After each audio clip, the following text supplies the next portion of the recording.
गर्मियों का मौसम था। एक चींटी को बहुत तेज प्यासी लगी थी। वो पानी की खोज में यहाँ वहाँ भटकने लगी। कुछ ही देर में वो एक नदी के पास पहुंच गई।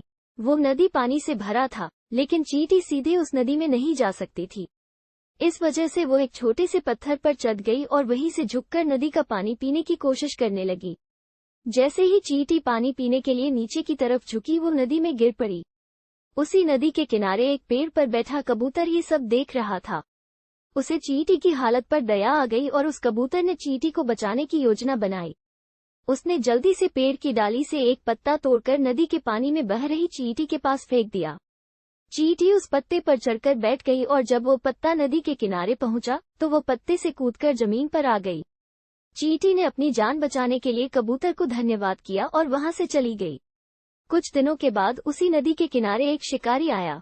उसने कबूतर के घोंसले के पास अपना जाल बिछा दिया। जाल पर दाने फैलाकर वो पास के एक झाड़ी में छिपकर बैठ गया। कबूतर शिकारी और उसके जाल को नहीं देख सका। उसने जमीन पर जब दाना देखा तो वो उसे चुगने के लिए नीचे उतर गया और शिकारी के जाल में फंस गया। उसी समय चींटी भी वहां आ गई थी। उसने कबूतर को शिकारी के जाल में फंसता हुआ देख लिया था। बेचारा कबूतर लाख प्रयास करने के बाद भी शिकारी के जाल से नहीं निकल पाया। इसके बाद शिकारी आया और जाल में फंसे कबूतर को उठाकर चलने लगा। तभी चींटी ने कबूतर की जान बचाने का फैसला किया। चींटी दौड़ती हुई आई और उसने शिकारी के पैर में काटना शुरू कर दिया।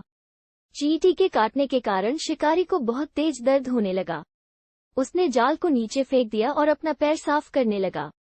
इसी बीच मौका पाते ही कबूतर जाल से निकल गया और वो तेजी से उड़ गया। इस तरह चींटी ने कबूतर की जान बचा ली। कहानी से सीख: अगर कोई बिना किसी स्वार्थ के किसी की मदद करे तो उसका अच्छा परिणाम भी कभी न कभी जरूर मिलता है।